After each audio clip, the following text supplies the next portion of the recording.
Olá, viajante dos sonhos. Eu sou o contador de histórias e estou aqui para acompanhar o seu descanso. Antes de se entregar ao sono, deixe seu like, inscreva-se no canal e me conte, de onde você nos ouve agora? Que horas são aí? Respire fundo, acomode-se e relaxe. Cheguei ao Hotel Serandina numa tarde em que o céu parecia emoldurar o edifício com nuvens de chumbo. A fachada Art Nouveau, outrora colorida, ostentava agora tons de ferrugem e musgo que escorriam das sacadas como lágrimas antigas. Aceitei o cargo de zelador temporário porque a oferta era boa. Hospedagem gratuita, salário razoável e a promessa de paz para terminar minha monografia sobre sonhos lúcidos. A proprietária, Dona Celeste, uma mulher de expressão doce e olhos côncavos, entregou-me o molho de chaves e frisou um único cuidado: manter fechada a porta do quarto. 47. O Serandina fora inaugurado em 1928. Hospedara políticos, músicos, de rádio, poetas boêmios. Depois, declinara com a chegada de rodovias que desviaram turistas. Restaram 20 quartos ocupados raramente por viajantes de estrada ou moradores de passagem. Eu seria o único funcionário fixo durante os 3 meses de baixa temporada. Na primeira noite, explorei cada corredor, conferindo fechaduras, lâmpadas, goteiras. O ar exalava mistura de lavanda velha e papel guardado. Ao passar de frente ao quarto 47, notei que a maçaneta possuía arranhões recentes, como se alguém tentara entrar com ferramentas inadequadas. A chave correspondente tinha uma etiqueta vermelha, diferente das outras, todas azuis. Resolvi perguntar a Celeste na manhã seguinte. Ela dispensou explicação. É só um depósito, disse, sorrindo com doçura cansada. Fechado por segurança. Não insisti. Mas naquela madrugada, enquanto anotava leituras do aquecedor no porão, ouvi passos no 3º andar. Piso onde ficava o 47. O hotel estava vazio de hóspedes. Subi correndo. Os corredores, iluminados apenas por arandelas fracas, estalavam sob meu peso. Ao chegar, nada além de silêncio e o pulsar distante das tubulações. Encostei a orelha na porta proibida. Percebi ruído leve, como páginas viradas por vento tímido. Toquei a chave vermelha no bolso, deixei para lá. Na segunda semana, o quadro de energia apresentou variações estranhas. Lâmpadas do corredor do 3º andar piscavam sempre às 2h17. Testei reatores, fios, fusíveis. Nada errado. Uma madrugada, decidi esperar sentado numa poltrona encostada à parede oposta ao quarto 47, termômetro digital na mão. Quando o relógio marcou 2h17, as luzes falharam. O termômetro caiu de 21 para 4 graus em segundos. E da fechadura proibida, escapou um sopro gelado que cheirava a tinta fresca. O fenômeno durou 1 minuto, logo tudo voltou ao normal. No termômetro, a leitura ficou gravada, como se o aparelho recusasse esquecer. Relatei a Celeste. Ela apenas murmurou: "O hotel gosta de lembrar quem já passou por aqui. Não se preocupe com coisas que não lhe pertencem." Comecei a duvidar da minha sanidade quando encontrei, sobre o balcão da recepção fechada, um envelope endereçado a mim, carimbo de 1951. Dentro, uma foto em sépia mostrava o saguão iluminado por lustre, de cristal intacto. No canto, um homem muito parecido comigo segurava uma mala etiquetada com meu nome. No verso, data: 17 de fevereiro de 1951, exato inverso de 2/17. Na terceira semana, hóspedes inesperados bateram à porta. Um casal pálido, roupas de outra década, pedindo quarto para apenas uma noite. A lista de reservas estava vazia, mas Celeste, aparecendo sem ruído, entregou-lhes a chave do quarto 48, ao lado do proibido. Vi que ela deslizou outra chave, a vermelha, discretamente, mas não a entregou. O casal subiu sem malas. Às 23 Ruídos de conversa surgiram através da parede entre o 48 e o 47. Vozes abafadas, alguma risada contida seguida de soluço. Subi para alertar sobre volume. O corredor, porém, estava vazio. A porta do 48 entreaberta. Dentro, lençóis intactos, ar imóvel. Nenhum sinal do casal. Engoli o pânico. Voltando ao corredor, deparei-me com a porta do 47 entreaberta, pouco mais que um palmo. A lâmpada acima dela tremeluzia, projetando sombras que oscilavam como mãos atrás de um tecido fino. Empurrei a porta. A escuridão lá dentro engoliu a luz do corredor como tinta. Antes que pudesse ligar o celular, senti cheiro acre de tinta, óleo e algo salgado como maresia. Tentei recuar. A porta fechou-se violentamente, isolando-me. Acionei a lanterna do celular. O quarto era maior do que supunha, sem mobília.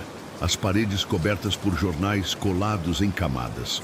Manchetes sobre inaugurações, bailes, incêndios, até obituários. No centro havia uma mala de couro aberta, vazia, mesma vista na foto. Som. De passos atrás de mim. Virei-me encontrando o casal, agora iluminado pelo retângulo fraco de minha lanterna. As roupas estavam molhadas, escorrendo tinta negra. Sorriram. Seus olhos eram vazios, órbitas cheias de papel picado que, aos poucos, caía no chão, formando letras soltas. A mulher estendeu a mão. Entre seus dedos pendia a chave vermelha. Senti peso no bolso. Não carregava mais nada. Ela conduziu-me até a mala vazia e sussurrou: "Cada palavra esquecida precisa de uma mala onde possa dormir." A voz soou dentro da minha cabeça. O homem pegou folhas do jornal das paredes. Nelas, reconheci trechos da minha monografia, parágrafos que eu ainda não escrevera. Ele amassou uma página, enfiou na mala. Outro estalo, parte do teto rachou, deixando cair goteira de tinta brilhante que formou poça espelhada aos meus pés. Vi meu rosto no reflexo. Por um instante, meu queixo se moveu no espelho líquido, mas eu não tinha aberto a boca. Nesse segundo, a porta escancarou-se. Celeste surgiu com candeeiro a querosene. O clarão amarelo fez o casal recuar até desaparecer nas paredes, como tinta sugada por papel. Ela girou a chave no ar. "Escreva logo o que deve ser escrito, filho. O hotel só quer guardar." Quando o texto estiver concluído, o 47 volta a dormir. Desci sem contestar. No saguão, sentei-me à mesa da recepção e deixei as palavras surgirem. Escrevi histórias sobre corredores que alongam, relógios que marcam futuras despedidas, hóspedes que nunca partem. Quando terminei, o relógio do saguão mostrava 2h17, mas não senti frio. Devolvi o caderno a Celeste. Ela sorriu, subiu as escadas e o silêncio envolveu tudo.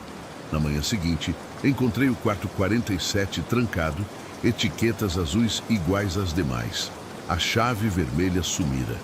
Perguntei a Celeste. Ela negou saber. Na parede externa, onde antes corria musgo, surgira pintura fresca. A palavra fim, escrita em letra cursiva, tão recente que ainda cheirava a tinta. Recebi aviso de depósito adiantado do salário. 3 meses completos. Um bilhete preso. Obrigada por preencher as malas. Pedi demissão, mas fiquei mais uma noite. Por volta de 2h17, decidi testar a porta do quarto 47. Estava somente encostada. Empurrei. Dentro, um quarto comum, cama impecável, toalhas dobradas. Sobre o travesseiro, a foto de 1951 agora mostrava o saguão vazio. Nenhum homem segurando mala. Atrás, nova data. 17 de fevereiro de 2028. Saí antes do amanhecer. Levei comigo a impressão de que certas construções se alimentam do que os hóspedes não chegam a viver. Hoje, quando abro minha monografia, encontro páginas cheias que não lembro ter redigido. No rodapé, quase invisível, vejo sempre a mesma frase. O hotel lembra para que ninguém esqueça. História 2. Aceitei trabalhar como operador noturno da Rádio Horizonte porque não havia quem quisesse o turno da meia-noite às 4. A emissora, instalada no alto de um morro à beira da BR-112, sobrevive com anúncios de lojas de ração e supermercados locais. Os equipamentos são velhos, mas ainda funcionam. 2 toca-discos, um cartucheira de jingles e um transmissor de 5 kV que geme quando esquenta. Meu papel seria simples: manter o sinal, rodar playlists pré-programadas, anunciar a temperatura a cada meia hora e atender ouvintes que pedissem músicas antigas. No primeiro plantão, Marcelo, o locutor diurno, deixou instruções rabiscadas num caderno e um aviso: se ouvir interferência às 2h33, não mexa no dial. Deixe tocar até terminar. Perguntei do que se tratava. Ele riu sem humor. Você vai perceber. Primeira noite a 1h15. Depois de tocar Moonlight Sonata em disco arranhado, notei ruído estático nos fones. Um chiado irregular, como chuva metálica. Ajustei o VU, limpei a agulha. Nada mudou. A 1h18, o ruído cessou sozinho.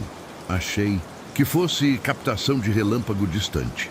Às 2h30, preparei o boletim meteorológico. Enquanto lia a temperatura, os monitores oscilaram e a luz fluorescente sobre a mesa piscou. Pontualmente às 2h33, entrou sinal não identificado no canal auxiliar. Um acorde de órgão lento, dissonante, como nota mantida além do tempo. Lembrei-me da instrução. Tirei o microfone do ar e deixei o volume daquele canal aberto.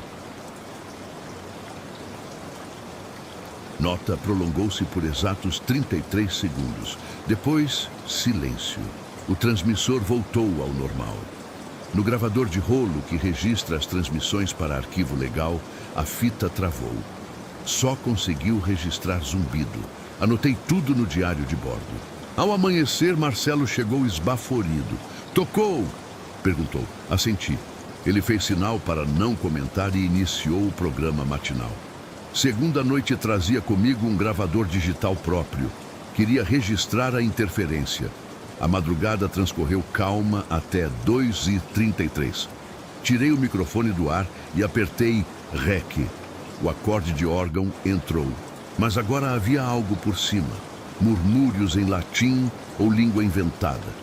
Vozes múltiplas na mesma nota, como coral respirando debaixo d'água. 33 segundos depois, fim. Reproduzi.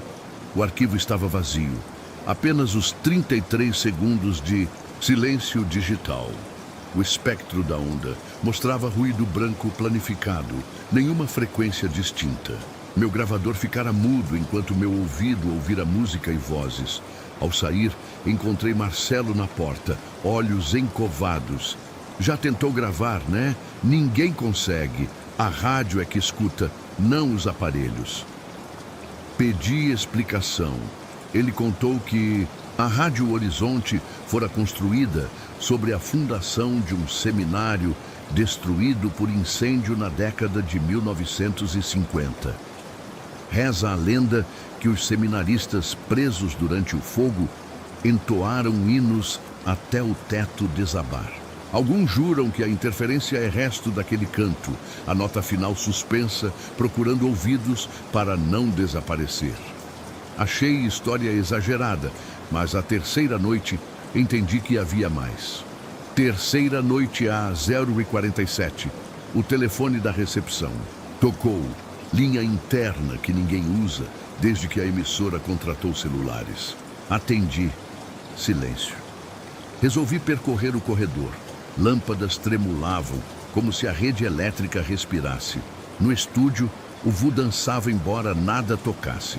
Voltei aos comandos, restaurei o playlist.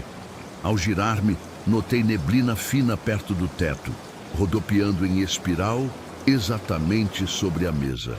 Passou rápido. Pus a mão no metal do fone, gelado. Às 2h33, esperei a nota.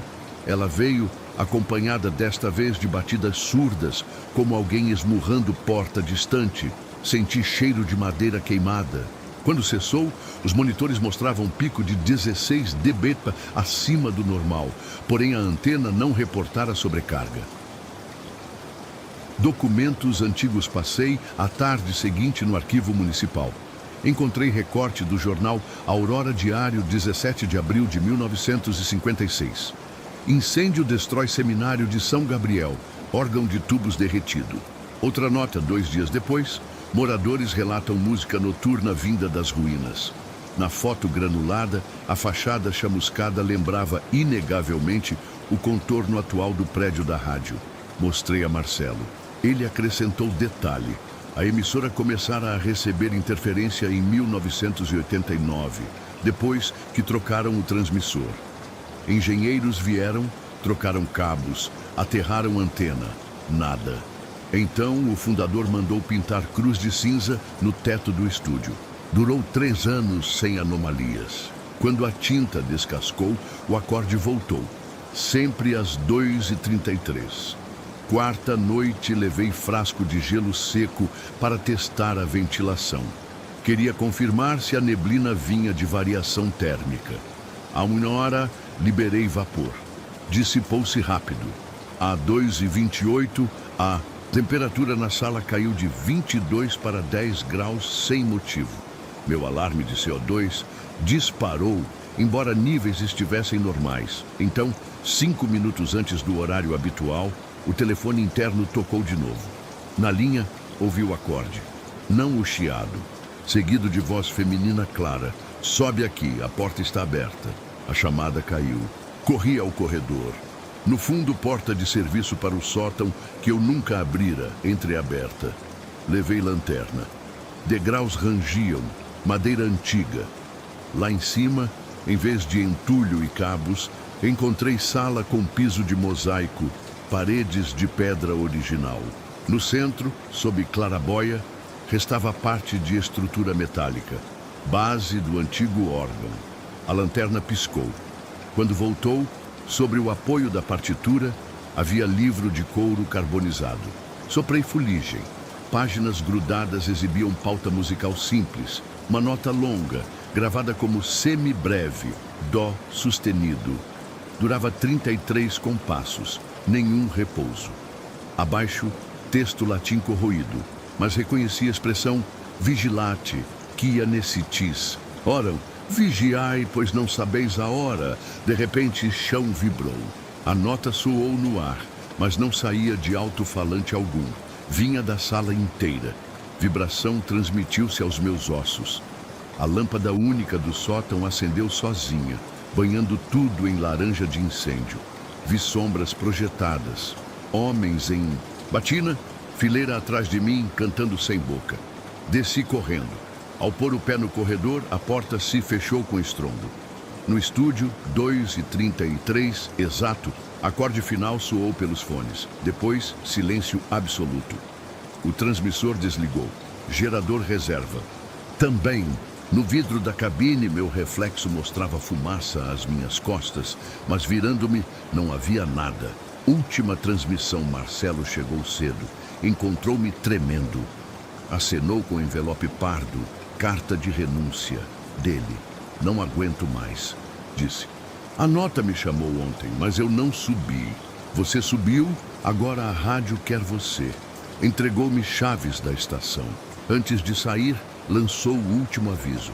Se um dia a nota terminar antes dos 33 segundos, corra. Significa que eles desceram. Fiquei sozinho. Na noite seguinte, testei desligar todo o equipamento às 2h25. Mesmo sem energia, o acorde emergiu, tão alto que vibrou vidros. Caiu fuligem do teto.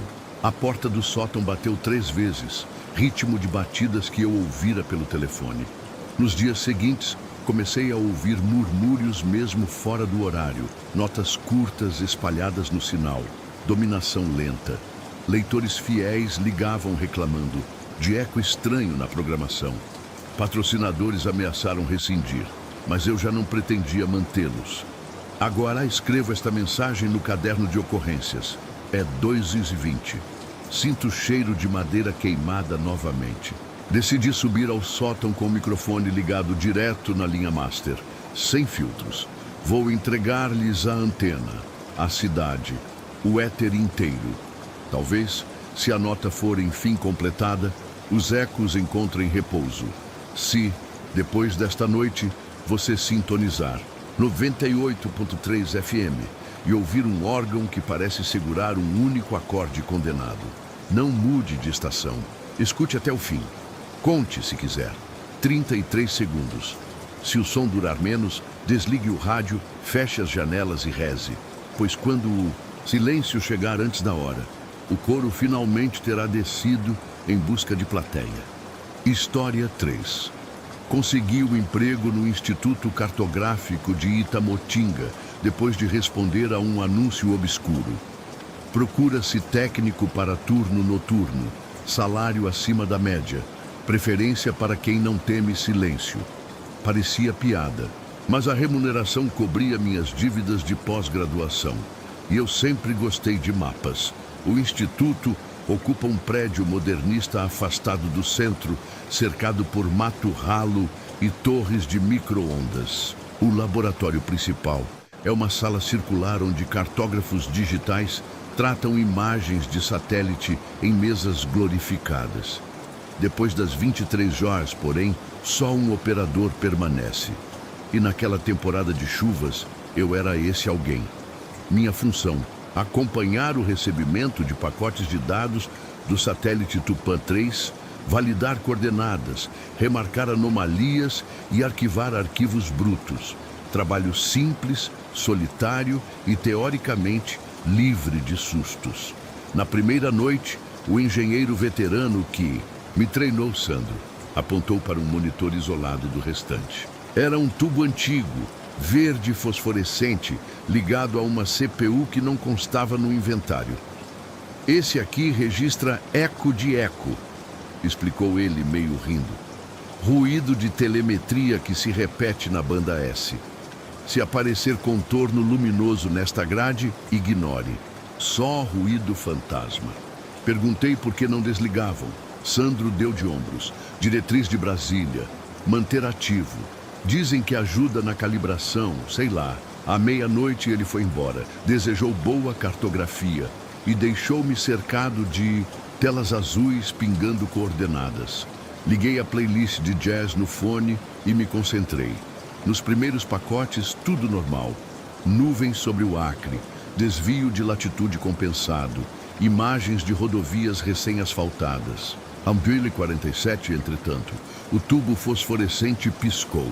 Linhas de varredura revelaram um perfil que parecia costa recortada, mas invertida. Pontos brilhantes como faróis em penínsulas que não existiam no Atlântico Sul. Fixei o olhar. A forma assemelhava-se à silhueta do próprio Brasil, virada do avesso, interior pontiagudo e litoral côncavo. O contorno tremulou e apagou. Marquei 0147 no relatório, seguindo o protocolo. Na manhã seguinte, Sandro folheou meu registro e ergueu a sobrancelha. Você viu algo no eco na primeira noite? Normalmente demora semanas. Quis detalhes, mas ele se atrasava para voo de inspeção. E saiu correndo dizendo apenas: se a mancha voltar, só observe. Segunda noite. Chuva açoitando telhas de zinco, pacotes de dados lentos por causa de interferência atmosférica. A 0233, o tubo verde reacendeu. O mapa invertido reapareceu, agora mais nítido. No interior, que invertido equivaleria ao oceano. Atlântico, lampejou um ponto vermelho pulsante. Ampliei. O software do tubo permitia zoom tosco. O ponto transformou-se em 3 letras achatadas, difíceis de ler. TIL. Depois, o canhão catódico rangeu e desligou-se sozinho. Fui até o servidor para verificar logs. Havia arquivo recém-criado, nome em hexadecimal, tamanho 33 kilobytes, mas bloqueado. Tentei copiar. O sistema congelou. De repente, luzes do teto piscaram e o transformador de energia no corredor estalou como estalos de filme queimado, voltando a estabilizar após segundos. Na terceira madrugada, trouxe meu notebook pessoal. Liguei um sniffer de tráfego entre antena e sistema legado. Por volta das 2, ele capturou pacote anômalo, sequência de bits começando por 1956, 0417, a mesma data do incêndio no seminário que estudara para a história passada, seguida de coordenadas negativas além da latitude terrestre, valores que só fariam sentido num planeta invertido. Salvei o dump. Quando olhei para o tubo verde, o mapa inverso brilhava outra vez, só que agora se movia. Lenta rotação anti-horária, como se mostrasse passagem do tempo. O ponto vermelho pulou para o que seria o centro exato do mapa Brasil espelhado. Pilar de luz riscou a grade, projetando sobre ela uma espiral. E do alto-falante embutido na CPU, que eu nem sabia existir, saiu voz rouca, glitchada, repetindo em português sem sotaque. Tio de retorno, tio de retorno, tio de retorno. Anotei freneticamente, gravei com o celular. O arquivo capturou apenas zumbido. No momento em que a voz cessou, todos os computadores do laboratório reiniciaram, exceto o do tubo antigo. Na reinicialização, wallpapers das estações padrão foram trocados por fotos satélite de floresta úmida, iluminada por luar, regiões em que a copa formava T, I, L gigante. Letras definidas como clareiras perfeitas. Na reunião da tarde com a diretoria, apresentei evidências. O gerente de operações, um homem sisudo chamado Dr. Mira, pediu confidencialidade. Há 20 anos, o Instituto recebe ecos do Tupã 1 antigo, destruído em 1982. Ele caiu no Pacífico, mas seus componentes de transmissão podem refletir sinais terrestres. Trata-se de pareidolia digital. Somos instruídos a ignorar. Saí frustrado. Ainda assim, voltei ao turno. Quarta noite. A chuva cessara, mas o ar cheirava a ozônio. Recebi pacote de dados com assinatura criptográfica desconhecida, não do satélite ativo. Ao desembrulhar, abri imagem preto-branco. Corredor circular, paredes de concreto molhado, piso refletindo luz fraca. No canto direito, uma placa enferrujada. Subnível TIL 3. A foto exibia glitch nas bordas, como frame de vídeo perdido. Em canto inferior, timestamp invertido. 23:32:10. 01:23:32. Senti frio nos ossos. Andei até o depósito de backup físico, onde mapas antigos descansavam. Em prateleiras, lá, decifrei sigla TIL em carimbos. Topografia inversa liminal. Projeto abortado na ditadura, quando militares buscavam modelar o lado de dentro da Terra, crendo em geografia concêntrica. Segundo o relatório de 1972, usaram baterias de radar subterrâneo perto de Itamotinga. Depois, tudo foi selado por risco de instabilidade do solo. Passei madrugada lendo. Descobri que subníveis TIL 1, 2 e 3 eram túneis escavados exatamente sob o morro do Instituto. As torres de micro-ondas, hoje erguidas, funcionariam como antenas de acoplamento para ecolocalização negativa. Tremor me percorreu. E se o mapa inverso não fosse simulação? Às 3:12, sirene interna disparou. Aquela que só testavam às quartas. Mas era terça. A porta corta-fogo do corredor norte destravou com um clique seco. Lembrando da placa na imagem, peguei lanterna e desci. A escadaria metálica afundava mais que os mapas de planta baixa indicavam. Cada patamar mostrava TIL 1, TIL 2, até TIL 3. A temperatura despencou. No último degrau, corredor elíptico idêntico ao da foto, concreto suado, odor de terra virgem. No meio do corredor havia console antigo, tubo catódico menor, mostrador circular. No vidro, refletia-se o mesmo Brasil invertido, mas com detalhes, de relevo, serras onde seriam fossas oceânicas. No centro pulsava ponto vermelho, cada vez maior, assumindo contornos de ciclone. Tela exibiu mensagem em letras pixeladas. A casca vibra. Reposicione o espelho. Nesse instante, o chão vibrou forte. Acima de mim, ouvi estalos metálicos, estruturas de antenas rangendo. O pulsar vermelho acelerou, projetando luz vermelha pelo túnel. Voz novamente, agora ao vivo, saía de alto-falante pendurado. Tio de retorno final. Reposicione o espelho. Voltei correndo. No laboratório, alarmes de integridade do satélite disparavam. Telemetria acusava altitude negativa. Impossível. Telas mostravam feed de câmera a bordo. Oceano noturno curvando-se para cima, como tigela gigante, estrelas mergulhando onde deveria ser horizonte. Tentei enviar comando de abortar transmissão. O teclado respondeu com latência e devolveu o string. Você está do lado errado. Quando olhei pela janela panorâmica, a paisagem externa parecia revirada. Nuvens de baixo, morro virado em silhueta contra céu que rodopiava lentamente. A sensação era de que a base inteira se invertia, mas meu corpo mantinha gravidade no piso, no tubo verde. Última mensagem. Retorno completo. O mapa será realidade dentro de 33 ciclos. Todas as máquinas desligaram. Luz de emergência acendeu. Fui até painel de distribuição e forcei corte geral. A vibração cessou. Lá fora, porém, o horizonte mantinha leve convexidade oposta. Hoje, o Instituto está sob quarentena. Equipes do Exército cercaram o morro, alegando risco de desabamento. Dentro, transformadores queimados, HDs tostados, console do subnível TIL 3 inexplicavelmente derretido. Sandro nunca voltou do voo. O satélite Tupã 3, segundo agências, perdeu atitude e afundou no Atlântico. No entanto, às 2h33 de cada madrugada, meu relógio de pulso, desligado de rede, emite pulso elétrico e telas pretas piscam contorno luminoso de Brasil invertido. Escrevo este relatório porque a mensagem final gravada no tubo reapareceu na minha geladeira, formada por ímãs. De receitas. Reponha o espelho. Não sei que espelho é, mas a cada dia o horizonte parece menos curvo da forma que deveria ser. Se um dia você notar que o pôr do sol afunda para o zenite, lembre-se dos subníveis TIL. Talvez não tenhamos virado o mundo. Só descoberto que o lado certo nunca foi este. História 4.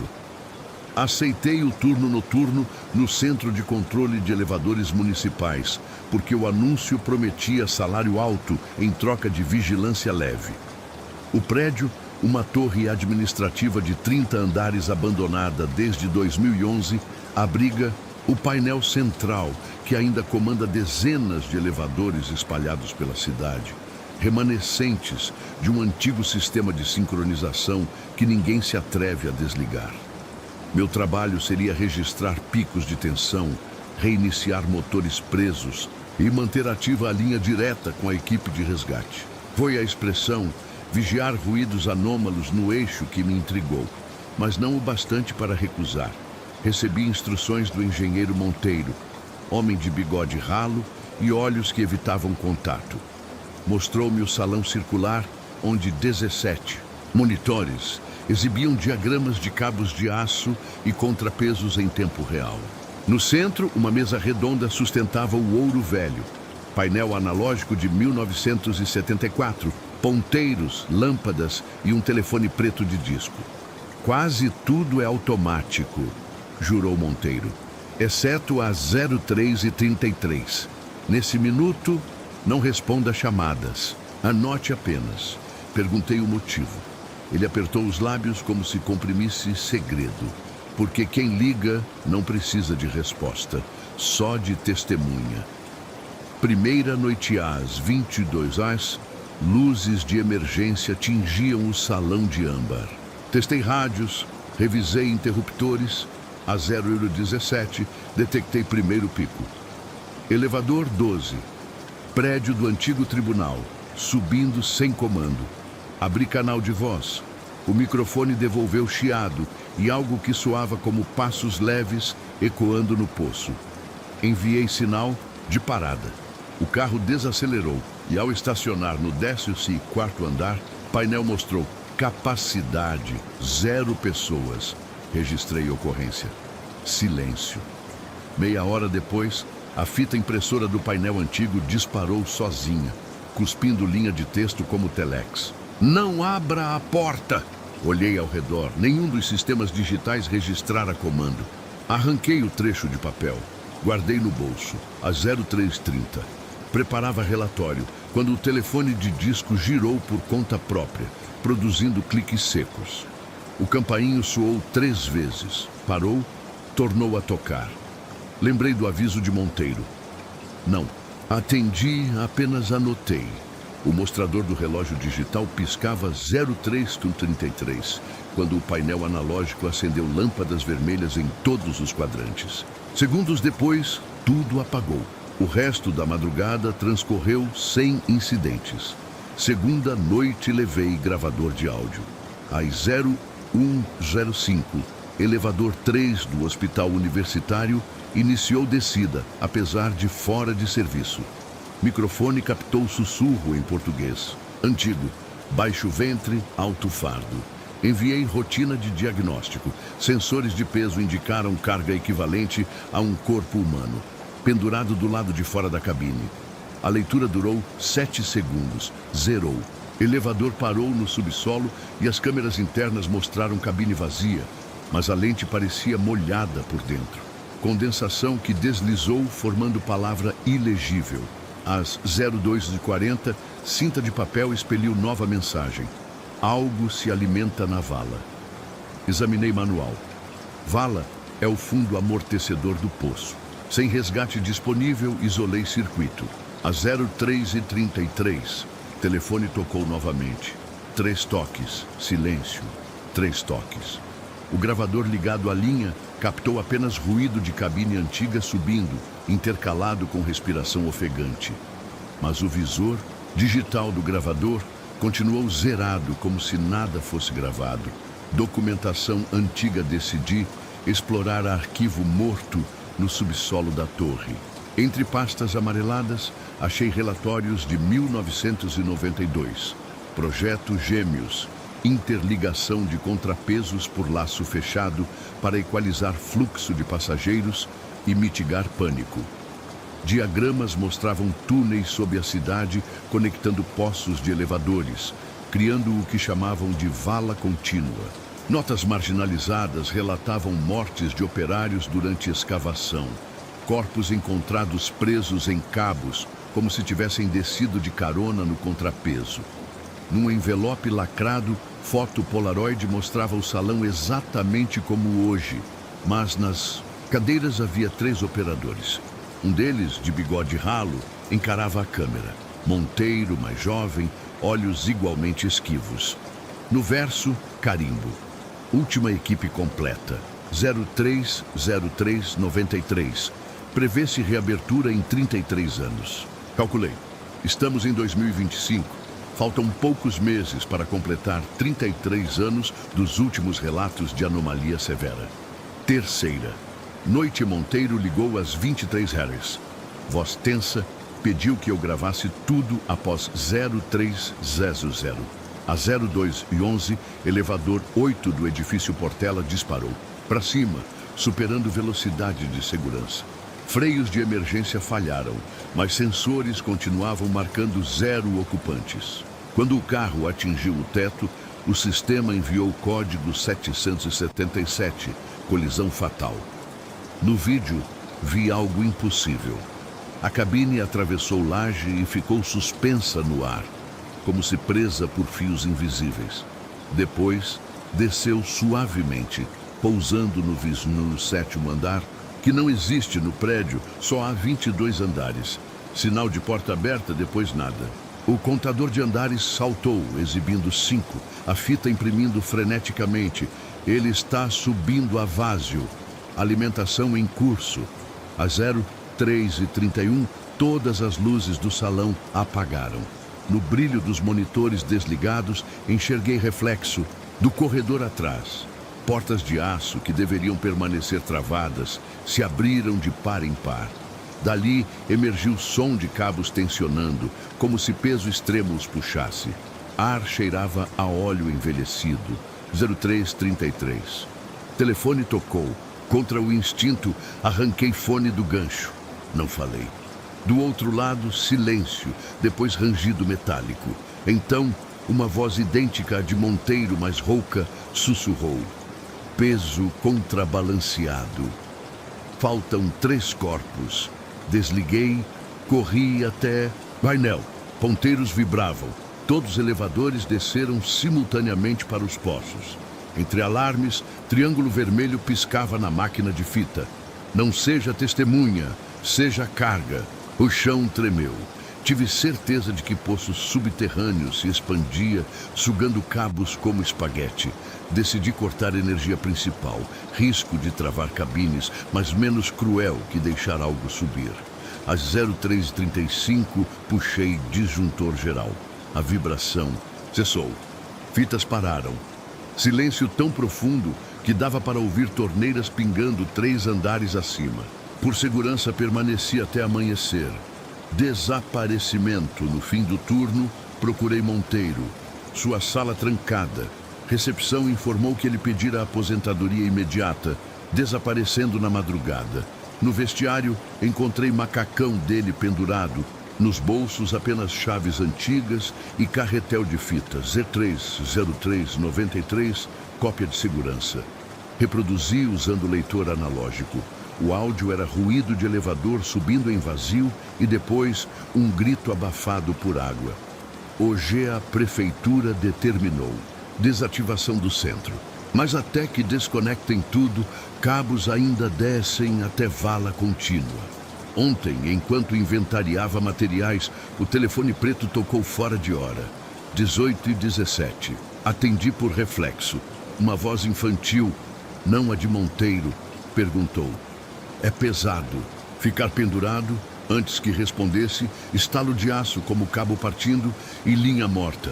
A torre entra em blackout definitivo daqui a 48 horas. Mas fios subterrâneos nunca dependem de eletricidade. São músculos antigos que descem até onde a cidade enterrou seu pânico. Se nos próximos dias você entrar em um elevador e notar que o indicador exibe andares negativos, aperte o botão de alarme e saia antes que as portas fechem. A vala contínua vive de contrapeso. Quando a cabine sobe leve demais, ela exige compensação e sempre encontra testemunhas que atendem ao telefone na hora errada. História 5. Aceitei o plantão noturno na estação de captação de água do reservatório Santo Ângelo, depois que o último funcionário fugiu sem pegar o contra-cheque. O anúncio pedia operador de painéis hidráulicos, disponibilidade da meia-noite às 6 e habilidades mínimas de natação. O salário era quase o dobro do que eu ganhava consertando filtros de piscina. Portanto, ignorei o detalhe de que a estação ficava sozinha sobre a represa a 17 quilômetros da cidade mais próxima. O prédio principal lembra um cubo de concreto erguido nos anos 1970. 3 andares, vidros temperados riscados por limo e uma ponte metálica que o conecta à margem. Nos andares inferiores ficam as comportas, os rotores que sugam água bruta e o velho túnel de desvio número 9, lacrado desde 1999. Meu posto seria na sala de controle do 2º andar, rodeado por terminais verdes que monitoram pressão, pH, vazão. O engenheiro-chefe, Medeiros, entregou-me o crachá e apontou para um manômetro analógico acima da porta, único instrumento não digitalizado. O mostrador exibia o volume de água dentro do túnel 9, em teoria seco. Se o ponteiro mexer, só observe, avisou ele, batendo na carcaça enferrujada. Anote o horário e, pelo amor de Deus, não abra a comporta auxiliar. Perguntei, por que manter um manômetro para um túnel condenado? Medeiros suspirou, como quem já explicara muito. Há pressões que preferem não ser esquecidas. Boa sorte. Volto ao amanhecer. Primeira madrugada às 00h54. Tudo estava calmo, exceto o Zumbido dos motores. Do lado de fora, a superfície da represa refletia lua minguante como lâmina quebrada. Revisei tabelas, ajustei cloro, bebi café instantâneo. A 01 a 33, senti vibração leve sob o piso. Pensei ser vento. Então, ouvi o primeiro som. Algo, entre gemido e borbulhar distante, vindo do posto de inspeção ao lado da escada. Fui ver. O nível marcava normalidade. Quando voltei, o manômetro de túnel 9 se mexeu. Ponteiro subiu 2 milímetros, oscilou e parou. Anotei 0134. Minutos depois, o monitor de ruído hidrodinâmico, que registra ondas sonoras dentro dos canos, captou sussurros graves, como vozes ressoando num salão cheio d'água. O software transcreve fonemas quando há padrão. A tela piscou repetindo a palavra baixe, mas a pressão no tubo principal seguia estável. Considerei falha de microfone, reiniciei o sistema, as vozes sumiram. Segunda madrugada levei gravador portátil. A 0015, o manômetro subiu mais, 5 milímetros acima do zero. Se fosse água, significaria fluxo reverso. Impossível, pois a comporta permanece soldada. Liguei o gravador perto do tubo sonoro. Nada. Quando voltei ao console, havia pingos sobre o teclado, como se alguém sacudira a toalha molhada acima dele. O teto seco desmentia goteira. A 0359, aviso de vibração anormal no túnel 3, acendeu. A câmera interna mostrou curso d'água normal, mas na lente havia manchas que lembravam mão dada de criança. Ao tocar na tela, ela ficou fria, apesar de termostato fixo em 22 de Celsius. A 0404, alarme geral tocou. Supersaturação química, parâmetro que implica mistura de substâncias desconhecidas. A bomba descartável D-Line começou a trabalhar sozinha, drenando para fora do sistema, algo que os sensores identificavam como água com salinidade negativa. Classificação que não existe. 30 segundos depois, tudo voltou ao normal. Contei o ocorrido a Medeiros às 07 horas. Ele esfregou os olhos cansados. Sempre às 04 no centro. Eles ferveram ali dentro justamente nesse horário, no apagão de 99. Pedi detalhes. Consegui só fragmentos. 5 operários soldados na comporta durante manutenção. Falha de válvula. Guia da cidade desligou bombas por engano. A onda engoliu-os no túnel 9. Corpos nunca achados. Entulho lacrou a entrada. Busca por arquivos na tarde livre, vasculhei jornais antigos. Achei nota curta. Acidente em represa. Autoridades afirmam que não há risco à qualidade da água. Nada mais. Um blog obscuro de mergulhadores contava a versão não oficial. O túnel 9 ficou invertido, sugando água para o interior do morro ao invés de expulsar. Terceira madrugada levei microfone de contato, fixei no cano principal ligado ao 9. A 01 de 17, ponteiro tremeu 10 milímetros. Manteve-se. O áudio captou batidas espaçadas como martelos em chapa submersa. Depois, estalos lembrando solda rompendo. Transcrição automática gerou frases desconexas. Pressão, alívio abaixo, voltar, luz... Estamos peso, a 02:50, luzes fluorescentes falharam e claridade verde piscina tomou sala. Vinha da janela que dá para a represa. A água lá fora parecia iluminada de dentro. Turbilhão lento formava redemoinho, apontando justamente para o poço de desvio onde termina o túnel 9. Vi, então, silhuetas elevando-se na coluna líquida, 5 figuras humanas flutuando em pé dentro do redemoinho, roupas se movendo como algas. Cada silhueta segurava algo que lembrava tocha fosforescente. Subiram até quebra-ondas, depois mergulharam de volta. Quando sumiram, a luz verde apagou. A 0404, todos os sensores dispararam. pH despencou. turbidez subiu a zero visibilidade, mas só durou 1 minuto. Após, gráficos voltaram normais, como se nada. Retirei a amostra d'água. Cor era levemente leitosa. Ao microscópio portátil, partículas pareciam escamas minúsculas, refletindo luz verde. Guardei-as. Descoberta. No arquivo Mortono. Dia seguinte, encontrei armário trancado no almoxarifado. Dentro, pastas carimbadas. Projeto Refluxo 98-99. Relatórios descreviam testes para captação reversa, a fim de acelerar limpeza do reservatório.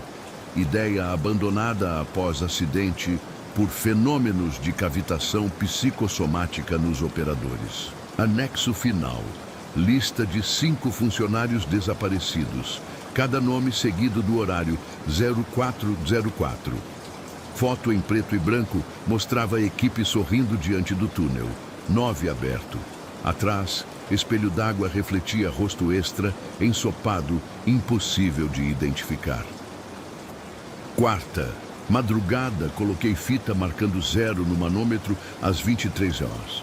A 00 hora, ponteiro subiu 5, depois 10, até 40 milímetros. Pressão que romperia aço, mas nenhum alarme de estrutura soava.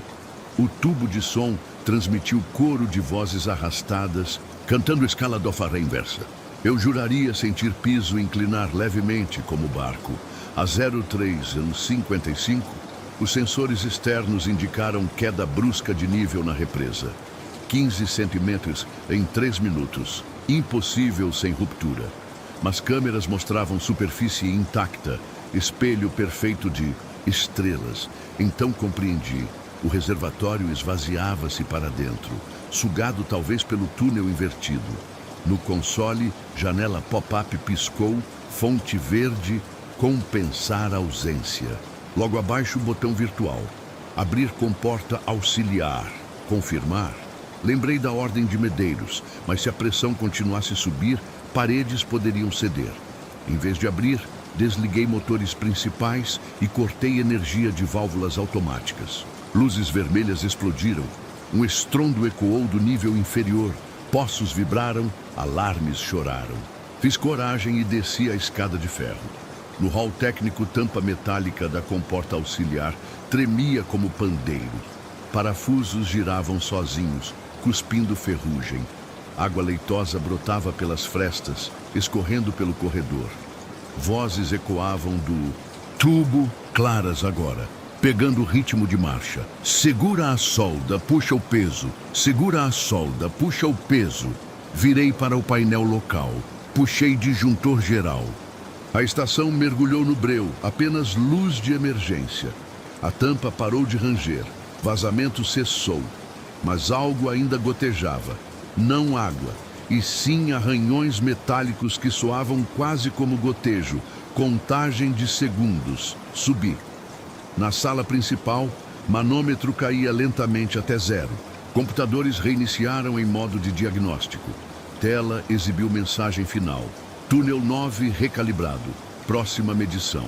0404-2026. 04.04. Agora Medeiros não apareceu ao amanhecer. Encontraram caminhonete dele abandonada na estrada. Portas abertas, farol aceso. Dentro, meu crachá provisório e potinho com as escamas verdes que eu guardara. A água dentro do potinho evaporara, deixando apenas resíduo de pó calcário, que formava número 404 quando inclinei a luz. A prefeitura suspendeu captação e decretou investigação, mas ainda bebo do filtro da cozinha. A água tem gosto leve de ferrugem e sonho. Há noites em que acordo às 0404 com a sensação de estar submerso. Pulmões cheios, mas respirando sem dor. No escuro do quarto, o espelho do armário reflete 5 figuras atrás de mim, segurando lanternas verdes, esperando que eu abra a comporta para compensar a ausência. Se num futuro próximo perceber que o nível de sua caixa d'água despenca embora o relógio marque madrugada seca, não culpe cano furado. Talvez o túnel 9 esteja invertendo o fluxo outra vez. Se ouvir marteladas dentro das paredes, não vá investigar. Apenas conte os segundos até 04 a 04 e deixe-os passar. Porque algumas pressões preferem ser ignoradas e porque certos desaparecidos ainda precisam de testemunhas para não se desmancharem no fundo da represa. História 6. Aceitei o emprego de vigia temporário no horto submerso de Pedra Azul porque a oferta chegara exatamente quando minha conta bancária agonizava. O anúncio, publicado numa revista de mergulho já fora de circulação, pedia a alguém familiarizado com botânica aquática, capaz de lidar com turnos noturnos prolongados e, preferencialmente, com disposição para ouvir. O termo ouvir me pareceu irrelevante perto do salário prometido. O horto é diferente de qualquer estufa que já vi. Um domo translúcido, semi-submerso num lago de mina desativada, emoldurado por formações calcárias que cintilam a lua. Metade da estrutura fica acima d'água, abrigando painéis de controle e passarelas. A outra metade mergulha, formando 6 galerias inundadas, cada qual com jardins de plantas bioluminescentes rareadas do mundo inteiro. A fundação privada que mantém o local, Instituto Orquídea Abissal, pretende cruzar espécies terrestres e marinhas para produzir pigmentos fluorescentes. Pelo menos é o que dizia o folheto institucional que encontrei na recepção, coberta de pó. Nas primeiras horas de serviço, percebi que a instalação parecera abandonada havia meses. Tanques sobredoseados de fertilizante, filtros entupidos, sistema de ozônio fazendo barulhos metálicos. Mesmo assim, os jardins aquáticos floresciam com vigor suspeito. Folhas pulsavam verde-neon, pétalas lançavam faíscas azuis quando tocadas pela minha lanterna. Cataloguei pressões, temperatura, pH, todos os parâmetros aceitáveis ou aceitáveis demais, como se alguém os regulasse nos bastidores. Foi na madrugada do segundo dia que ouvi o primeiro som. Eu fazia ronda na Galeria 2, onde ninféias mexicanas competiam com algas japonesas, quando um estalo percorreu os alto-falantes do intercom. 3 notas graves seguidas de um chiado prolongado, como concha ao ouvido. Pensei ser retorno do rádio VHF de emergência, mas todos os transmissores estavam desligados. O ruído cessou assim que cheguei ao painel. No registro de áudio, nada, salvo um silêncio absoluto entre segundos 17 e 25, como se o microfone parasse de existir naquele intervalo. Na manhã seguinte, enviei e-mail para a doutora Valéria, gerente do projeto. Resposta curta: prossiga. Sons residuais do sistema subaquático. Fique tranquilo. Tranquilidade não se compra. Descobri isso na noite 3. A primeira palavra por, volta da Mune 17. As luzes da Galeria 4 piscaram, mergulhando as passarelas em escuridão líquida. Quando a iluminação de emergência ativou, vi algo boiando na água fosforescente. Um pedaço de papel encerado flutuando de cabeça para baixo. Usei a rede de manutenção para pescá-lo. Nele havia uma única palavra manuscrita, tinta cor violeta, traço firme. Ouça. Revirei as câmeras de segurança. Nos 20 minutos antes do blackout, as 6 galerias estavam vazias. Nenhum mergulhador, nenhum movimento fora dos peixes ornamentais. Como então alguém plantara o bilhete? Guardei-o no bolso da jaqueta impermeável. 2 minutos depois, senti vibração nos suportes da passarela, como se alguém caminhasse lá embaixo, pisando na estrutura submersa. O bilhete soltou odor cítrico intenso que me causou náusea. Larguei-o dentro de um saco com fecho Ziploc. Às 3:03, a hidrobomba principal entrou em regime de reverso, sugando água do lago para dentro, manobra proibida. Corri ao painel. Os controles acusavam entrada manual de senha. Tentei desligar, mas interface exigia palavra-passe de administrador que eu não possuía. Enquanto digitava tentativas, vi na tela a linha de comando exibir mensagem. Um jardim. Não respira se ninguém o escuta. Por reflexo, virei-me para o vidro mais próximo.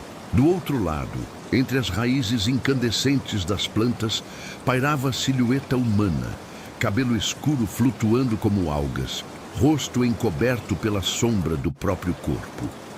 Antes que eu reagisse, as luzes voltaram e a figura desapareceu. O circuito retornou ao modo automático. A água repousou. Os registros perdidos. Passei o dia seguinte vasculhando os arquivos do servidor. Encontrei pastas ocultas datadas de 2016, ano em que o projeto supostamente suspendeu pesquisas para revisão ética. Logs de mergulho listavam o nome de 11 biólogos. Apenas 6 apareciam em relatórios oficiais de saída. Os demais arquivos terminavam abruptamente em 12 de março, linha final. Teste com Lotus Luciferi adiado, sintonia auditiva incompleta. Pesquisei no banco de patentes. Nenhuma menção a Lotus Luciferi. Digitando em fóruns obscuros, encontrei apócrifo. Planta híbrida entre lótus sagrado e linhagem de plâncton bioluminescente que reage a frequências sonoras, abrindo pétalas apenas quando reconhece cadências de voz humana. Noite 4 levei. Fones de monitoramento direcional. A 00h33, microfones hidrofônicos captaram melodia frágil, 4 notas subindo, 4 descendo, ecoando pela galeria 1. O espectro mostrava harmônicos semelhantes à fala humana, mas modulados pela água. Segui o som até o convés de observação superior. Lá embaixo, as plantas de Lotus Luciferi, identifiquei-as pelo brilho rubro no miolo, abriam e fechavam pétalas em sincronismo com a melodia, produzindo lampejos róseos. As notas cessaram e as flores se fecharam instantaneamente. O lago escureceu. No fone veio o sussurro. Não feche a porta. Olhei em volta, não havia porta ali. Contudo, teclas no painel do convés começaram a piscar, sinalizando que comporta lateral externa, usada para escoar excesso de água, estava destravada. Vesti traje de mergulho e desci pela escada interna para verificar. Encontrei comporta entreaberta, corrente gelada infiltrando-se. Quando tentei empurrá-la para fechar, algo do lado de fora empurrou de volta. Não um fluxo de água, mas resistência firme, como mão humana. Lancei lanterna pelo vão. A luz alcançou o peito de mergulhador, usando o macacão do instituto. Cinta de ferramentas no quadril, mas o visor da máscara refletiu apenas meu feixe. Gritei. A figura recuou, comporta cerrada com estalo. A água ao redor aqueceu subitamente, embaçando o visor. Subi a superfície arfando. Ao retirar a máscara, percebi que meu gravador ainda transmitia, mas não captava minha respiração. Em vez disso, reproduzia vozes abafadas, chamando nomes. Todos os 5 pesquisadores faltantes nos registros.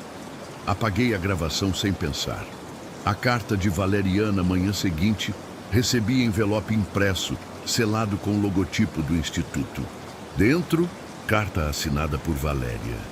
Prezado operador, o horto vive na tensão entre silêncio e audição.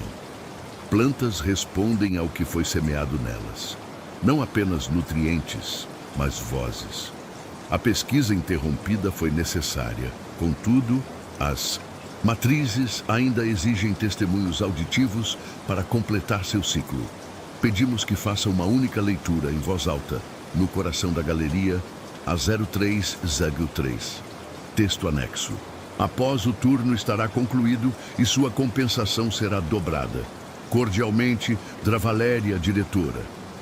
O anexo era um parágrafo em latim híbrido, algo sobre germinatio et restitutio vocis.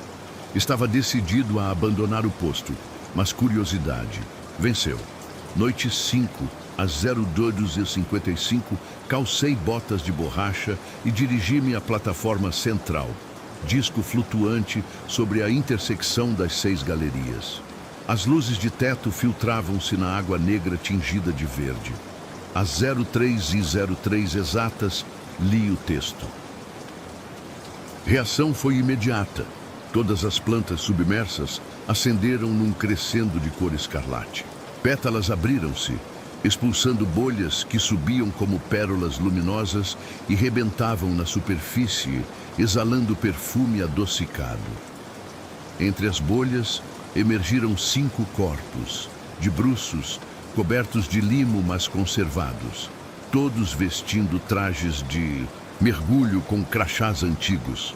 Flutuavam imóveis, porém rostos mantinham expressão serena, olhos fechados. O lago entrou em turbilhão. As plantas recolheram-se, luzes morreram. Alarmes apitaram pressão crítica. Domo rangeu. Corri ao painel, tentei equalizar. Software exibia contagem regressiva. Restitutio vocis 90, 89. Nessa hora, ouvi passos atrás. Virei-me. Via-se silhueta feminina na outra extremidade da passarela, luva de laboratório reluzindo. A suposta Valéria, ela ergueu mão, apontando para os corpos, depois para a própria garganta. Movimento de quem pede que eu continue lendo. Outra leve tremida, e a estrutura desprendeu filetes de vidro. Decidi interromper. Puxei a alavanca manual de drenagem, bombas dispararam, sugando água para tanques externos. As flores apagaram-se, corpos desceram devagar, tornando ao fundo. Countdown congelou em 33. Quando voltei o olhar, a silhueta sumira. Fuga ao amanhecer. Abalos cessaram, mas rachaduras formaram veias por todo o domo.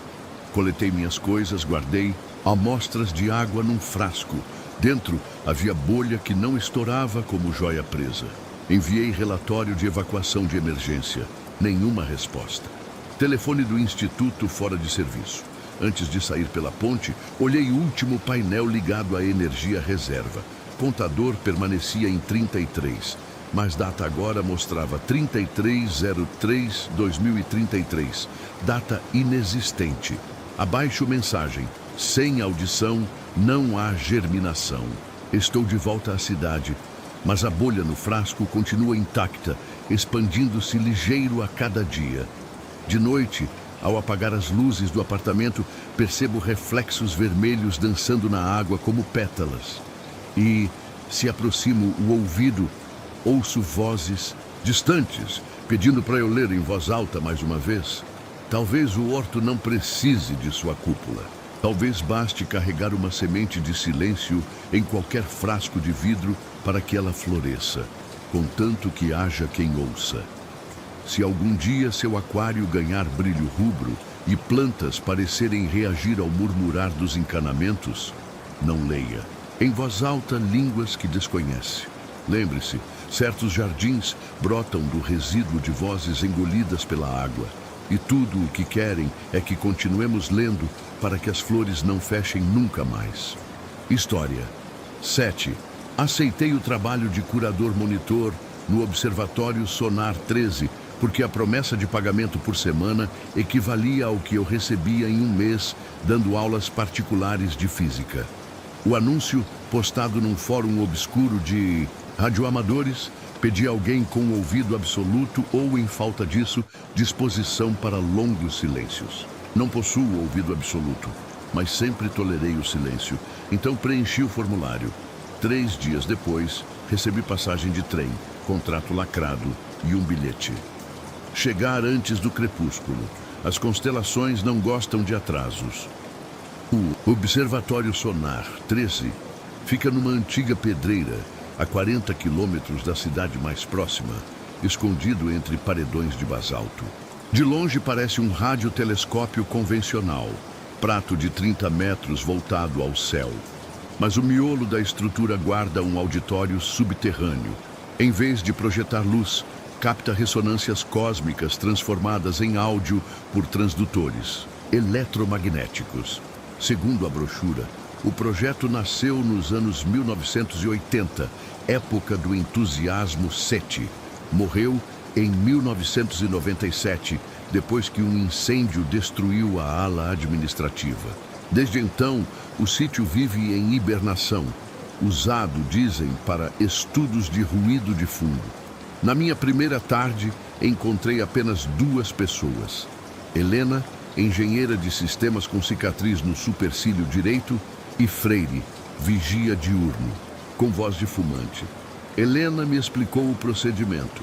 Às 19 horas, fechar os 3 dutos de ar condicionando a câmara acústica. Às 20 horas, alinhar o prato na coordenada 13 graus Lesses, 113 graus, posição conhecida como nodo sombrio. Das 20 horas às 04 horas, escutar, marcar anomalias e não alterar volume do canal 7. Perguntei sobre o canal 7. Helena desviou o olhar para o teto curvo do laboratório. O canal 7 escuta o que já foi escutado. Não é útil, mas se diminuir o ganho, ele tenta compensar.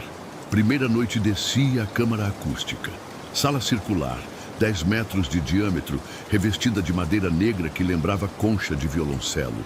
Ao centro havia poltrona giratória, mesa com osciloscópios e na parede 10 clarabóias redondas como olhos abertos.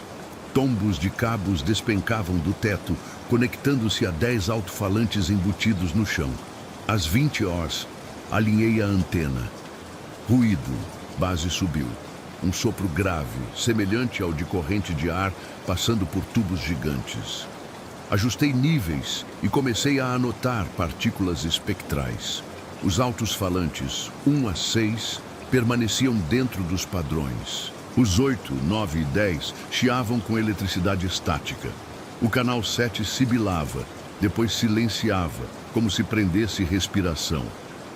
A 2307 ouvi o primeiro estalo. Veio do falante 7. PDF sonoro curto, seguido de 3 notas harmônicas que formavam intervalo. Menor. O osciloscópio registrou pitada de sinal. Frequência 77 Hz. Amplitude variável. Anotei. Quando olhei novamente, a tela mostrava a frase translúcida, composta por pixels de interferência. Voltamos em ordem. Pisquei. A frase sumira. Minutos depois, luz de emergência acendeu na escada. Senti cheiro de ozônio. Freire apareceu na porta, suando. Disse ter visto clarão elétrico no prato. Fomos ao pátio. Nada além de céu sem estrelas, reduzido a véu de nuvens. Mas a lataria do telescópio exibia marcas circulares, como se alguém impressionara concha de ouvido contra metal aquecido. Segunda noite levei gravador digital. Às 20 horas, alinhei a antena. O ambiente parecia mais frio. Osciloscópios já mostravam ruído aumentado antes de qualquer captura. Às 21h44, alto-falante 7 explodiu em grito metálico. Não exatamente som, mas vibração corporal que me dobrou. O gravador marcou pico, depois travou. Quando voltou, ele armazenava arquivo de 767 kilobytes, mas ao abrir, continha apenas silêncio de meia hora. Nessa madrugada, clarabóias de vidro começaram a embaçar por dentro. No centro de cada uma, brotou mancha escura, que se movia seguindo o ritmo do ruído. Fui limpar. Ao tocar o pano, as manchas retraíram, revelando superfície seca. Quando me afastei, reapareceram, agora em forma de runa semelhante ao número 13 invertido. O canal 7, durante esse espetáculo, repetia sequência Morse. Traduzi, TST. Helena confirmou depois. Logs de 1996 listavam o mesmo padrão, codificado como teste de sincronia total. Arquivos de 1997. Convencido de que algo maior se escondia, vasculhei microfilmes na biblioteca sem portas do porão. Encontrei diário do engenheiro Dr. Ítalo Viegas. Última anotação datava de 13/03/1997, 2 semanas antes do incêndio. O canal de retorno solidificou-se. Não responde mais a ruído solar, apenas replica nossas próprias transmissões com atraso de 33 horas. Mas a voz está diferente, preenchida de harmônicos inexistentes. João propõe desligar, eu voto por manter. Se eles estão em ordem, talvez não estejam só do outro lado do prato. Talvez habitem o intervalo entre notas, onde a matéria se dobra. Não havia anotações posteriores. Fitas de backup de março estavam carbonizadas. Terceira noite Freire. Pediu folga. Fiquei sozinho. Às 0013 recebi chamada interna no intercom. Linha nunca usada. Operador, me ouvi. Voz cheia de estática, mas feminina. Perguntei quem era. Helena, respondeu. Porém sabia que Helena dormia na base da montanha. Deixara mensagem no rádio informando gripe. A voz prosseguiu. Desligue o prato, antes que o eco feche ou ele vai respirar por nós. O telefone caiu. Corri ao painel. No monitor, canal 7 mostrava onda senoidal perfeita, amplitude crescendo. Alto-falantes vibravam, piso tremia, clarabóias. Escureceram por completo, formando mapa de constelações que eu não reconhecia, pontilhado de manchas negras. Decidi seguir o conselho. Girei chave mestra para desvincular a antena. Nada. O motor de orientação se recusou. Fui ao terraço. Céu agora limpo, mas Prato girava devagar sozinho, apontando não para o nodo sombrio, e sim para zênite exato. Metal ranger baixinho, como se alguém soprasse notas dentro da estrutura. Quando tentei cortar fusível principal, minha lanterna falhou. As luzes da torre apagaram. Apenas a concha acústica lá embaixo pulsava fosforescente, emitindo cheiro de ozônio e ferro. Voltei à câmara, a tempo de ver alto-falantes abrirem fendas nos diafragmas, expelindo poeira, branca que pairou em redemoinho. O redemoinho tomou forma de rosto, sem traços fixos, mas delineado por faíscas. A boca misturava arco elétrico e vento. Eco solto, concha branca. Respiramos por dentro, teste completo. Com um estalo que soprou meu cabelo, a entidade colapsou. Poeira caiu sobre o console, formando novamente o 13 invertido. Desligamento quando? Helena chegou pela manhã. Encontrou-me sentado ao pé da escada, olhos inchados. Ao narrar tudo, ela recuou, apoiou-se na parede. O incêndio de 97 começou assim. Tentaram cortar fusível, mas o prato já era retroalimentado. Disse que deveríamos evacuar. Ela assentiu. Porém, pediu 1 minuto para pegar o antigo. Coração, disco rígido do tempo de Viegas, guardado num cofre. Enquanto esperava, notei ponteiro do cronômetro de atraso, que mede latência entre transmissão e eco, avançar até 000. Isso nunca acontecia. Sempre havia atraso de microsegundos. Senti frio na nuca. Helena voltou sem o disco, olhos vazios. O cofre estava aberto. Ele já se gravou inteiro no canal 7. No alto, o prato parou de girar. Um halo azulado correu pela circunferência, como se soldasse placas de alumínio. Pelo intercom, canal 7 entoou acorde de órgão prolongado. Soou humano e não humano. A tela à nossa frente imprimiu frase final. Caracteres brancos em fundo, preto, prato cheio. Quem escutará o telescópio? Helena pegou minha mão, conduziu-me à saída. Enquanto descíamos a serra, vi refletido no retrovisor círculo brilhante abrir-se como diafragma, emitindo feixe silencioso direto ao zênite. O eco, pensei, não vem apenas do espaço. Às vezes se aninha nos espaços entre nossos ouvidos. Agoral, observatório. Sonar 13 está interditado. Porém, às 13h13 e às 0303, rádios de onda curta da região captam acorde de órgão graduando-se em harmônicos impossíveis. Se você sintonizar e ouvir frase que termina com "em ordem", não responda, desligue. Porque quando a concha cósmica decide respirar, ela precisa de pulmões emprestados. E, diferentemente de antenas, pulmões. Não tem chave mestra para desligar o eco. História 8. Aceitei um trabalho que não aparecia nos classificados. Chegou por carta, envelope cinza, sem remetente, entregue à portaria do prédio. Dentro, uma folha escrita à mão. Precisa-se de observador para o silo 0. Descrição: essencial. Comparecer à entrada sul do terminal ferroviário desativado às 22 horas, sem celular. Pagamento ao fim da semana.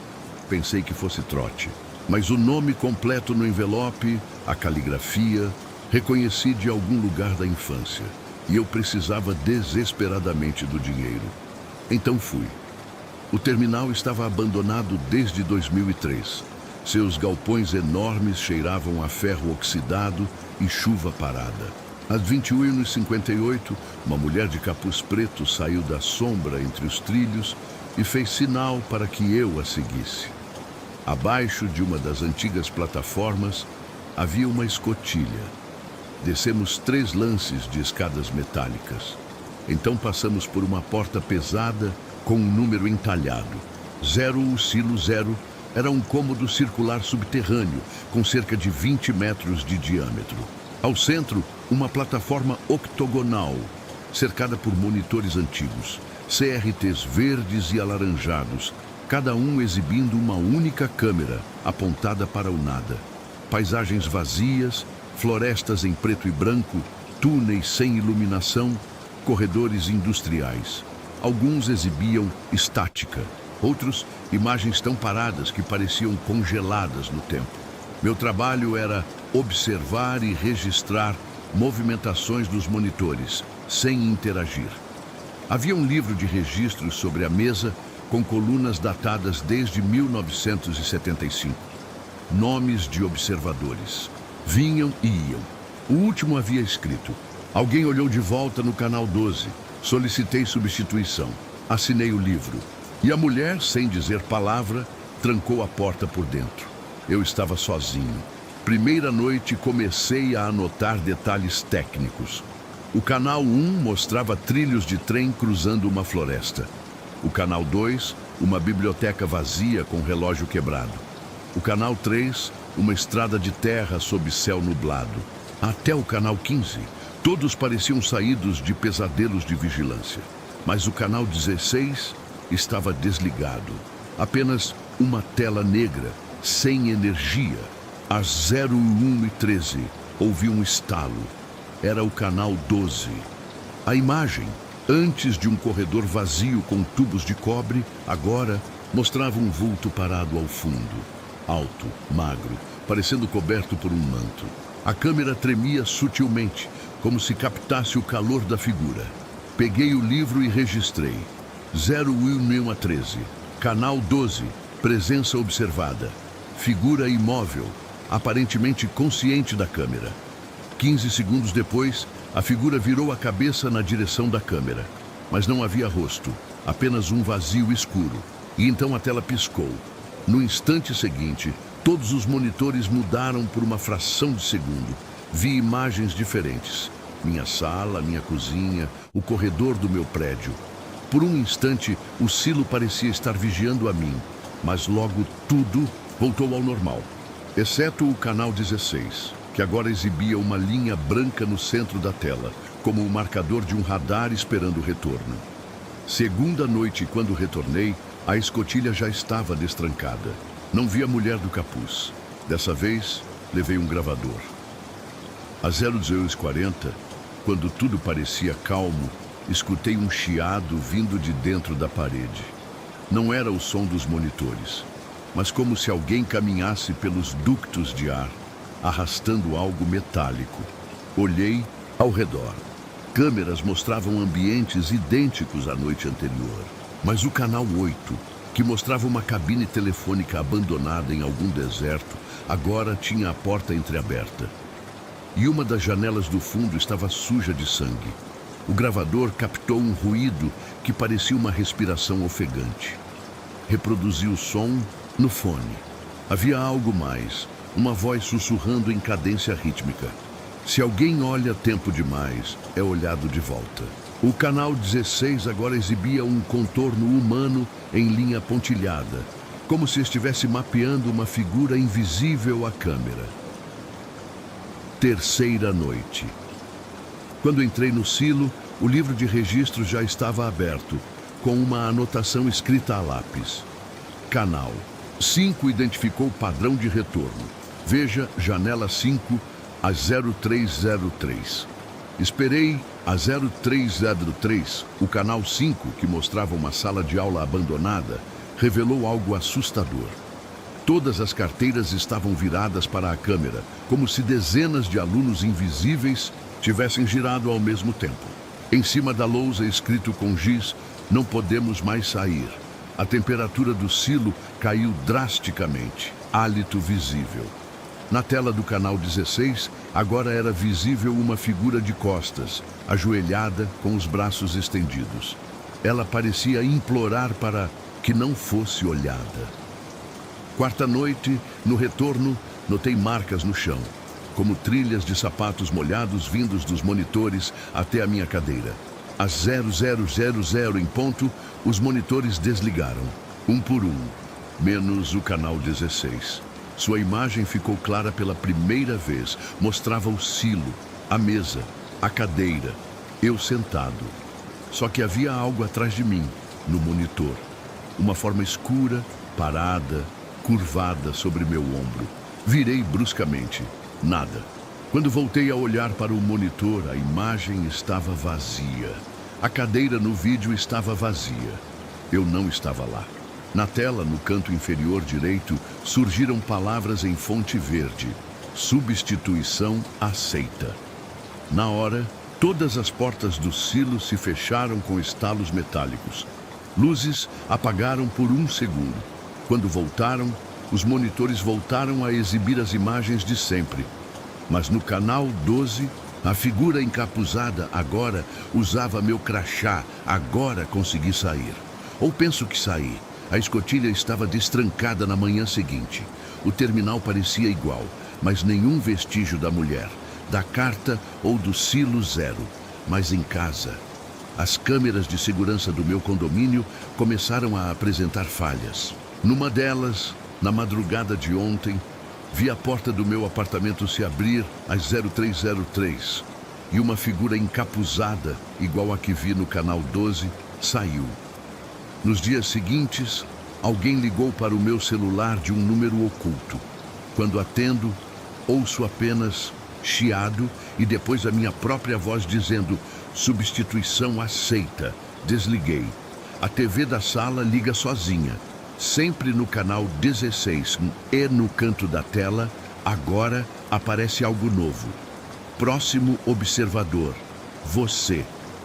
Se algum dia você encontrar um monitor desligado no fundo de uma estação abandonada ou receber uma carta que pede apenas que você observe, não aceite, porque o silo zero não grava imagens.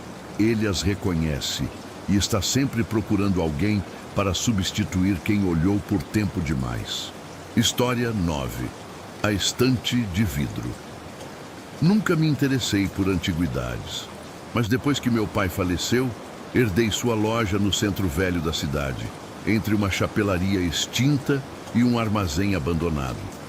A fachada dizia apenas Memorabilia, Reale, desde 1912. Lá dentro, o tempo não passava. Estantes de madeira escura, piso de cerâmica rachada, cheiro de verniz velho e papel mofado. Era como entrar num arquivo sem fim, cheio de objetos que não faziam sentido juntos. Um relógio de parede sem ponteiros, um rádio que só pegava estática, cartas em envelopes sem endereço. No fundo da loja havia um compartimento trancado. Meu pai chamava de sala da estante de vidro. A chave, escondida dentro de uma escultura de marfim, veio com um bilhete. Somente abra se o tempo parar ou se algo vier buscá-la. Nunca toque nos objetos do lado direito. Achei exagero, coisas de velho, mas quando a energia da loja caiu sem explicação e todos os relógios digitais, inclusive meu celular, congelaram às 0300 em ponto, decidi abrir a porta. A sala era pequena, circular, e toda a parede do fundo era ocupada por uma estante de vidro tripla, embutida como um vitral de igreja. Os objetos lá dentro pareciam não pertencer a nenhum tempo conhecido. Um pequeno meteorito em cúpula, um maço de cartas datadas de 2056, uma pulseira com um contador em LED negativo e, mais intrigante, uma caixinha de música feita de ossos esculpidos. Do lado direito da estante, havia um compartimento onde repousava uma máscara de espelhos, semelhante a uma de baile veneziano, mas multifacetada como cristal. Refletia não apenas o ambiente, mas múltiplas versões distorcidas de mim mesmo. Instintivamente, senti um calafrio e recuei. A luz oscilou. O teto parecia pulsar como um pulmão invisível. E então, ouvi um leve sussurro, vindo da caixinha de música, mesmo sem corda girada. Uma melodia suave, porém inconstante, como se alguém a tocasse de memória.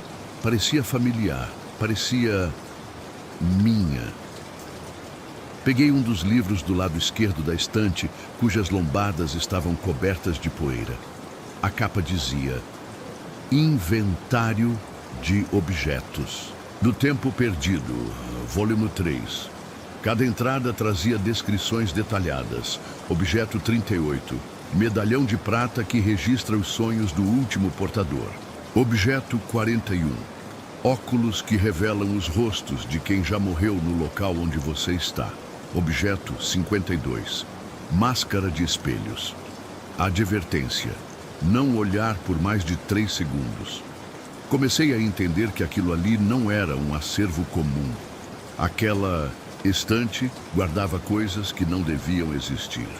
A primeira viagem. No dia seguinte, algo ainda mais estranho aconteceu. Um homem de terno marrom, chapéu panamá e olhos profundamente azuis entrou na loja às 030 exatas. Não empurrou a porta. Ele apareceu dentro. Herdeiro do Reale? Perguntou sem me cumprimentar. Assenti, desconfiado. Vim buscar o relógio. Está pronto. Perguntei qual relógio. Ele apontou para o fundo da loja. O do compartimento 12A da estante de vidro.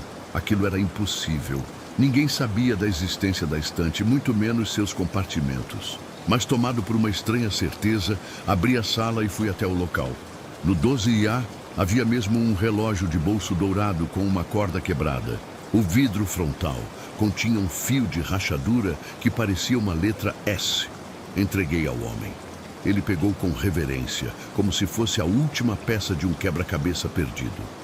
Em seguida, tirou do bolso uma ampulheta pequena, virou e, em vez de areia, tempo começou a escorrer, imagens em miniatura, momentos, risos, relâmpagos, nascimentos. Agora está completo, disse ele, sorrindo com uma tristeza estranha. A estante te reconheceu. Prepare-se. Eles virão. Ele desapareceu antes que eu perguntasse quem eram eles. O catálogo do futuro. Nas noites seguintes, às 0300, comecei a perceber que a estante se atualizava sozinha. Novos objetos apareciam em compartimentos vazios. Um jornal com manchete sobre a Terceira Guerra Mundial. Um par de sapatos flutuantes. Um frasco de perfume rotulado como Memória 1427. E sempre, no lado direito, a máscara de espelhos imóvel, observando. Certa madrugada, ouvi batidas na vitrine. Uma garota, aparentando uns 10 anos, vestida com roupa de hospital, sorria do lado de fora. Ela me mostrou um cartão. Paciente 034, autorizada a visitar item 77 da estante. Abri. Ela entrou sem hesitação, foi até o compartimento certo e pegou um pequeno carrinho de brinquedo. Apertou e dele saiu uma gravação. Papai, você volta para casa? A menina chorou baixinho. Depois de um minuto, me agradeceu com um beijo na mão e evaporou no ar. A estante não era só um acervo, era um portal de reconexão entre o tempo que se perde e aquilo que se recusa a ser esquecido. A escolha. Na 10ª noite, enquanto observava os novos objetos, senti um frio súbito. As lâmpadas piscaram. A máscara de espelhos havia mudado de posição. Agora estava no centro da estante. Me aproximei. O livro de inventário, que estava fechado, se abriu sozinho na página 52. Um novo aviso aparecera. Objeto 52. última instância. Use apenas se aceitar as condições do espelho. Ver todos os caminhos que você não escolheu e carregar a culpa dos que você deixou para trás. Por impulso ou loucura, toquei na máscara. No mesmo instante, uma explosão de imagens atravessou meus olhos. Vi 1000 versões de mim mesmo. Escritor, assassino, mendigo, pai, órfão, médico, ladrão, astronauta, suicida. Vi todos os lugares onde poderia estar. Todas as decisões que recusei. E no reflexo da última faceta, vi meu pai, ainda vivo, sentado atrás do balcão da loja. Ele me olhava e dizia: "Você é o primeiro a aguentar o ciclo completo. Agora a estante é sua." Soltei a máscara, arfando em choque. Ela voltou à posição original. A loja parecia igual, mas do lado de fora, a cidade não era mais a mesma. Os prédios estavam espelhados, as ruas se curvavam em ângulos impossíveis. Um sol azul brilhava no horizonte. Voltei ao balcão. O relógio parado marcou 0300. Sorri. Agora não sei quanto tempo passou. As pessoas ainda vêm. Alguns choram, outros riem. Alguns deixam objetos na estante sem pedir nada em troca. A loja nunca está fechada às 0300. E toda noite a máscara me observa, esperando que eu canse, esperando minha substituição. Se um dia você passar pela viela entre a Rua Dona Benedita e a Avenida Rui Barbosa e vir uma loja com estantes, reluzentes à luz de um sol que não é o nosso, entre. Mas não toque no lado direito, porque a estante de vidro lembra de tudo o que foi, é e poderia ter sido. E está sempre disposta a mostrar a verdade, contanto que você esteja preparado para nunca mais voltar pelo mesmo caminho. História 10. O quarto de número negativo minha. A avó sempre dizia que certos lugares não devem ser contados como parte do mundo. Quando eu era criança, ela se referia a porões trancados, ruínas empoeiradas, terrenos sem construção há décadas. Mas havia um lugar em especial que ela sempre proibia: o Hotel Andradas, no centro antigo, escondido entre os andares que ninguém construiu. Eu pensava que era metáfora, um jeito estranho de alertar sobre perigos invisíveis, até herdar o apartamento dela. Na papelada, encontrei uma chave envolta em pano de cetim com um número gravado de forma incomum. 2. Sim, com sinal de negativo. Junto, um bilhete, escrito à mão. Se alguém um dia perguntar sobre o quarto de número negativo, você vai saber o que fazer. Apenas não entre se estiver com saudade de algo impossível. Guardei a chave numa gaveta, mas a curiosidade se tornou um tumor silencioso, crescendo a cada dia. Então fui ao Hotel Andradas. Um prédio sem história. Prédio parecia normal. Antigo, sim. Fachada arte deco desgastada, vitrais embaçados, mas nada ameaçador. A recepcionista era simpática, embora parecesse um tanto fora de lugar, como se tivesse saído de uma fotografia da década de 60. Perguntei se havia um quarto subterrâneo, algo abaixo do térreo. Ela franziu o senho, depois disse: "Não trabalhamos com quartos no subsolo, senhor. Mas, se for hóspede antigo, talvez possa usar o elevador de serviço. Ele conhece os destinos antigos. O elevador de serviço ficava nos fundos do saguão, atrás de uma porta de madeira com pintura descascando. Dentro, os botões iam do 1 ao 7. Mas havia uma chave oculta atrás do painel, exato encaixe da que herdei. Quando girei, o botão 2 acendeu, escondido entre os andares normais, como um dente mal formado. O elevador desceu, mas não, como normalmente se desce. A velocidade era uniforme, silenciosa, e não havia qualquer sensação de movimento.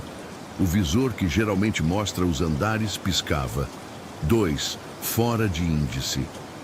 Quando as portas se abriram, vi um corredor em tons sépia, com papel de parede desbotado e molduras antigas. Luz amarelada, sem fonte aparente. O ar ali era morno e imóvel, como se não houvesse passagem de tempo. Havia apenas uma porta, com o número gravado em latão. 2. O quarto à chave girou com um estalo abafado. Entrei.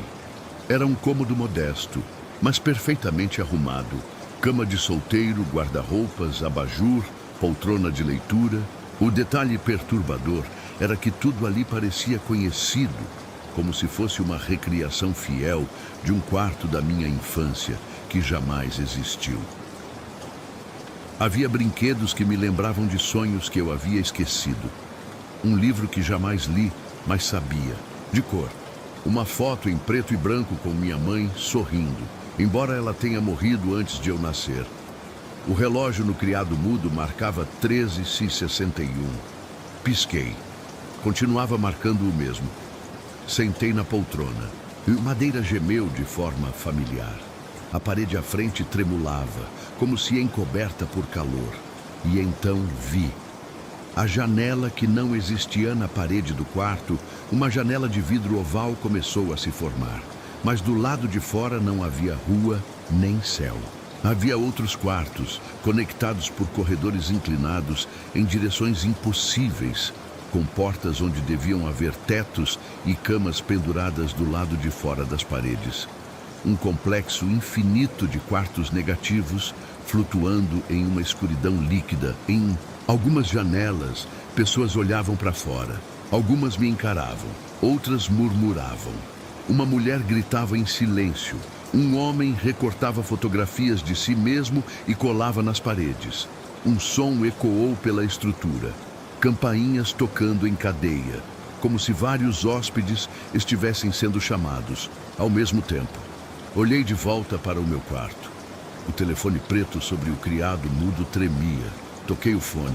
Ninguém falou. Apenas ouvi a minha própria voz, repetindo em eco distorcido. Se entrar por saudade, não vai conseguir sair. Os visitantes, quando me virei para sair, a porta estava trancada por dentro. Tentei girar a chave, não funcionava. O botão do elevador desaparecera da parede. Alguém bateu na porta. Uma batida só, depois outra. Ritmo lento, contínuo. Fui até o olho mágico. Não havia corredor do outro lado. Apenas um espelho refletindo o meu rosto. Mas o meu reflexo não batia. Era mais velho, mais magro, vestia roupas diferentes e sorria. Quando afastei o rosto, o som da maçaneta girando começou. Corri para o canto. A porta abriu devagar. Nada, vazio. Mas quando voltei ao quarto, a foto da minha mãe estava diferente. Agora ela abraçava um garoto que não era eu. E ao fundo havia o Hotel Andradas, com fachada nova. Como se a linha do tempo tivesse se ajustado enquanto eu hesitava. A parede começou a ranger. As molduras caíram. O abajur oscilava como se o cômodo estivesse girando. Do corredor ecoava uma canção de ninar, cantada em voz muito baixa, em latim ou algum idioma que parecia pré-humano. Na janela oval, os quartos ao redor agora estavam vazios. Todas as janelas escuras. Todas as pessoas haviam sumido, exceto uma figura ao longe, usando meu rosto, acenando lentamente. À saída percebi que a única forma de sair era aceitar que aquele lugar não fazia parte do tempo. Então sentei novamente na poltrona. Respirei fundo e perguntei em voz alta: qual versão eu sou? A parede respondeu com um sussurro, aquela que ainda não desistiu. O telefone tocou. Atendi. A recepcionista do térreo, agora com voz muito mais jovem, disse: o senhor pode subir, o quarto cumpriu sua função. A porta destrancou sozinha. Corri para o elevador. O botão 2 ainda estava aceso, mas agora pisquei. Quando girei a chave, ele desapareceu. Apertei 0. Quando cheguei ao saguão, ele estava diferente, mais moderno. Recepcionista nova. Parecia que décadas haviam passado. Perguntei o ano. Ela respondeu: 2051. Meu coração congelou. Eu ainda parecia o mesmo, mas tudo ao redor havia evoluído. Como se o quarto tivesse me pausado no tempo enquanto o mundo continuava. Saí sem olhar para trás. Agora, desde então, recebo cartões postais de cidades que nunca visitei. Neles, sempre o mesmo remetente. Hóspede. No 2, às vezes, à noite, ouço o som do elevador no fundo do meu prédio. E, de madrugada, vejo do lado de fora a silhueta do Hotel Andradas, mesmo quando sei que ele foi demolido há anos. Se você algum dia encontrar uma chave com número negativo, não a use. A menos que queira reencontrar alguém que você não tem mais, ou deseja esquecer para sempre. Porque o quarto de número negativo não te dá aquilo que você quer. Ele te mostra o que poderia ter sido e te deixa escolher se quer voltar a viver com isso ou não viver mais.